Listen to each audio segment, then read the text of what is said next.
to hopefully pick up a KO onto it because it is so bulky. We have mentioned, and there is that option of defensively terrestrializing into the fairy typing. However, talking about Raging Bolt, we do have it on the field right now. Round 6 on stream. Raging Bolt and Flutter Mane over on Guillermo's side versus Matthieu's Flutter Mane as well as the Glamora. And it seems like Matthieu's is not the faster Flutter Mane here. The boost going first on Guillermo's side of the field. We'll still have to confirm the training of which one's going to be going first here, but assumedly Guillermo's will be. That means you can get an Icy Wind off before the opposing Flutter Mane would attack.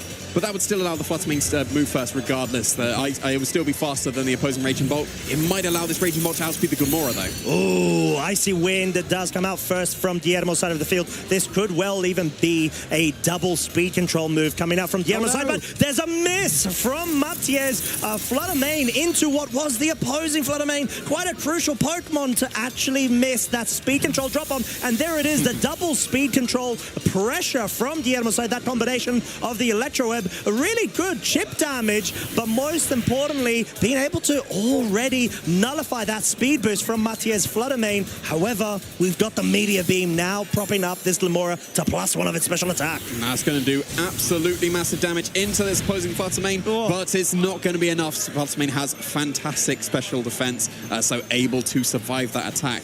But I believe that Raging Bolt and Glamora were both at -1 speed, and the Raging Bolt still moved first. Glamora is definitely naturally faster than the opposing Raging Bolt, and usually is run pretty fast, especially on Tailwind kind of teams, but maybe Mathieu doesn't think he needs it, given he has a Tornadus. Oh, Moonblast, not quite enough to pick up the KO. Flutter Mane does move straight after, picks up the KO onto Guillermo's, and most importantly, that critical hit on the Raging Bolt, essentially nullifying the Assault Vest enhancement of the special defense there. However, Snarl is now the different choice from the Raging Bolt. You want to be able to not only slow things down speed control-wise, but actually mitigate the damage output of them. But the poison will mean this Raging Bolt has actually now dropped off from game 1. Quite critical, that situation. Yeah, very unfortunate there for Guillermo, being able to lose his Raging Bolt to some unfortunate events. Potentially making up for the Icy Winds miss on the opposing Flutter Mane. Usually an Icy Wind from a Flutter Mane into a Meteor Beam from a Glamora is enough to pick up the knockout on most Flutter Manes, so being able to get rid of it on this turn, that's good enough, it would seem. Landorus Incarnate and Ogerpon are the Pokemon in the back for Guillermo and need to be able to make something happen on this turn. The Flutter Mane on Matthieu's side of the field is at -2 speed. Part of it's cancelled out by the speed boost from its booster energy, but would it still outspeed this opposing Landorus? Because if it doesn't, that's an Earth Power KO into the Glamora very easily. The Ogerpon, if it outspeeds, that can just Ivy Cudgel KO either Pokemon it wants as well.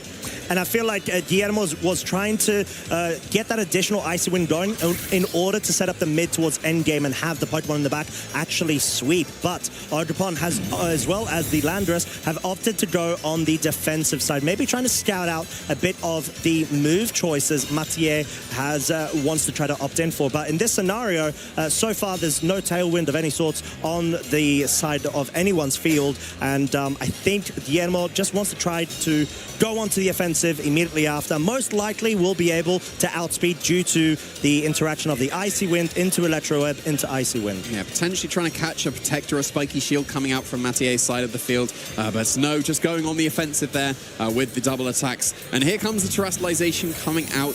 Assumably it is going to be on Guillermo's side of the field, being able to get that special defense boost from that Wellspring Ogerpon. Going to be able to shrug off any of the attacks that Glamora wants to go for, getting rid of that weakness from the Sludge Bomb as well.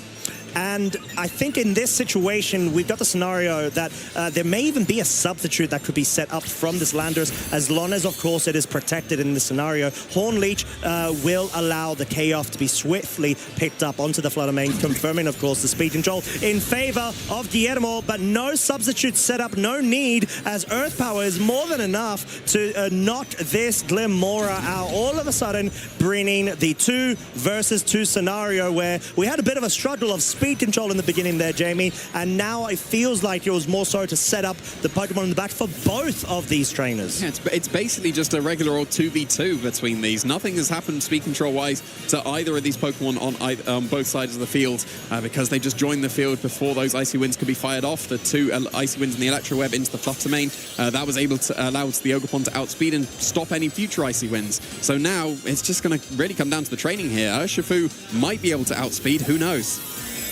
But we will find out surely in very few moments. We have, however, the Terrestrialization now from Matthieu's side. It is going to be that Dark Terror on the Urshifu, wanting to try to capitalize off of that additional boost that it gets to its damage output. But follow me on this Ogerpon, which of course does still have the Water Absorb ability available on itself, will force the Horn Leech to still come out, not deal as much damage as it would have if it had the Terrestrialization option. But guess what? The double up of the Sludge Bomb is more than enough to pick up the KO, and Urshifu is left on its own. Yeah, but it's still able to fire off a Terror-boosted Wicked Blow into this Landorus. Landorus is pretty fast there, but is able to survive that attack. Very crucial indeed, because we've seen that Ogerpon and Landorus are fast in the Urshifu. That means you can just get 2 attacks into the Urshifu. It doesn't really matter about the Focus Sash now. You just get to target it down, and 2 of the attacks, Ivy Cudgel and Earth Power, doesn't matter which 2 will hit it, it will be able to pick up the KO here. Yeah, you were really hoping to pick up the KO if you were Matthieu there, hence why you were trying to go straight in with that Dark Terrestrialization. But Ivy Cudgel being able to pick off and knock off that Focus Sash Earth Power combination will pick up the KO, and all of a sudden we have game 1 going to Guillermo. It looked a little bit dicey there in the beginning because the Icy Winds and just who was going to be able to move first there. The key miss on the Flutter Mane as well, allowing Guillermo to be able to outspeed, get that Icy Wind as well. But then he just turned into an immediate 2v2. Like it was basically, the Flutter Mane in the lead.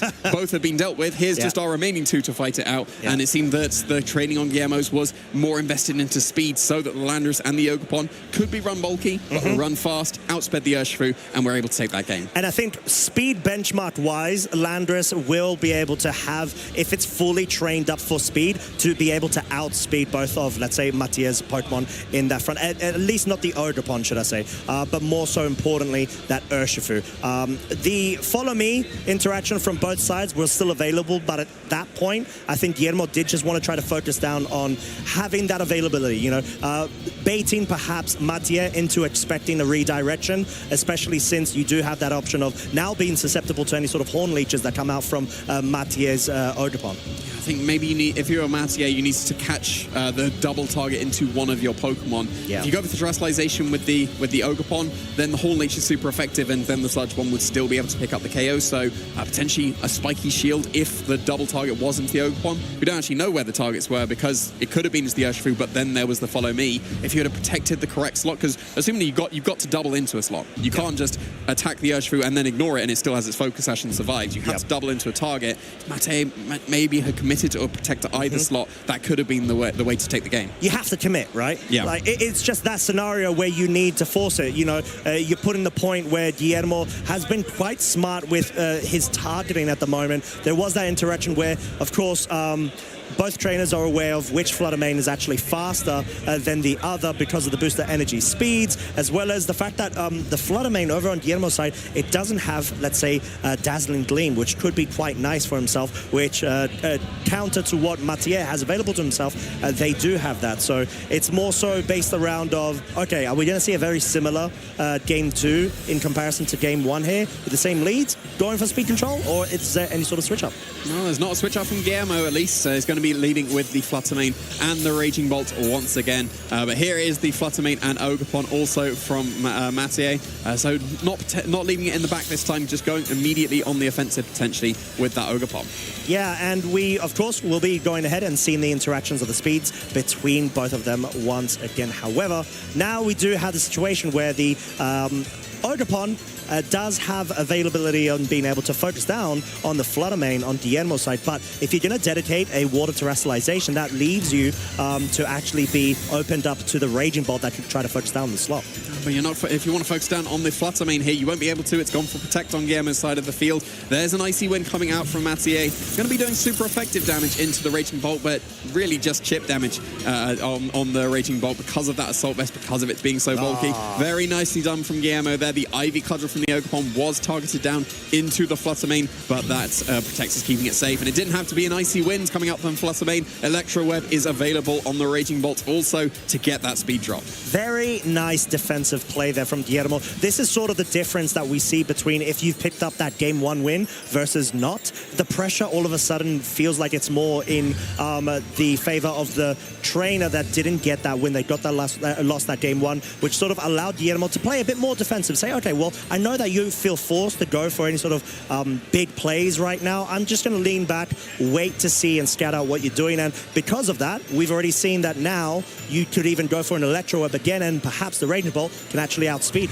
Yeah, potentially. It's probably going to be able to outspeed the opposing Ogerpon if another Icy Wind was launched off. But no, it's just a Moonblast. Ooh. That's really good damage into the opposing Ogerpon, bringing it below half HP. But then another Icy Wind from Matthieu can follow up into both the Fluttermane. Now it hasn't protected, and also the Raging Bolt still going to be getting those speed drops, still chipping away at both these Pokemon. But Ogerpon is still outspeeding the Raging Bolt here, and Ivy Cudgel is enough to pick up the KO on that opposing Fluttermane, thanks to all those little bit of extra damage with the Icy Wind too. But here's even more speed control. Once again, it's an Electro Web coming out from the opposing Raging Bolt, doing some nice damage to the Fluttermane and really putting that Ogerpon incredibly low.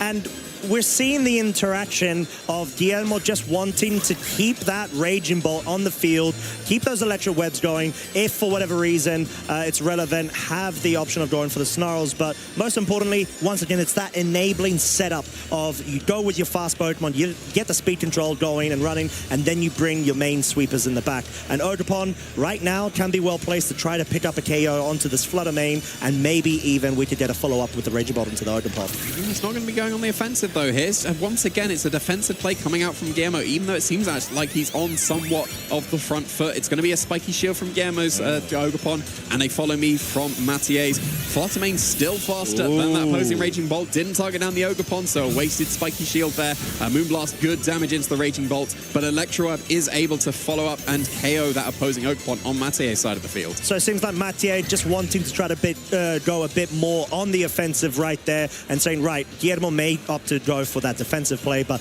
most importantly, that Raging Bolt, it had not incurred any sort of serious damage from before the Moonblast. So I think I do agree with Matthieu there. Wanting to try to focus down and whittle it down as best as possible will allow you to be able to maybe even pick up an Icy Wind KO onto it if it doesn't, of course, go for the Terrestrialization for whatever reason. Yeah, but now you can really get the speed control on your side of the field. The Tornadus was brought to this match for Matthieu now. Left in the back, potentially going for a Tailwind on this turn, even though the Fluttermane now at -3 speeds, thanks to all those Electro Webs and then the Icy Winds too. That could be cancelled out just by going for that Tailwind on the Tornadus. You are still very much threatened by the electric type attacks that could be coming out from the opposing Raging Bolt, but it's really low at this point. It's got to be in range of an attack that the Fluttermane would want to go for. Whether that's going to be Icy Winds, that's going to be close based on the damage we've seen previously. Might need to go for its Fairy type attacks to get that KO instead. Oh, but we will have a Terrestrialization from one of our trainers. I think it may actually be... No, it's actually going to be Guillermo with, of course, the Ogerpon. It will get the +1 in its special defense due to the Embody aspect ability. But more importantly, maybe just wanting to go onto the offensive, you need to really try to nail down a couple of these Pokemon. Maybe take advantage of the speed control setup from Matthieu's side with that Tailwind. Like you mentioned, Jamie, we'll be able to offset the speed control drops. Dazzling Gleam, more than enough to pick up, of course, the KO onto the Raging Bolt. But most importantly, this Ogerpon, it may actually be opened up right now to pick up a KO onto the Fluttermane, which it has targeted. So the real question,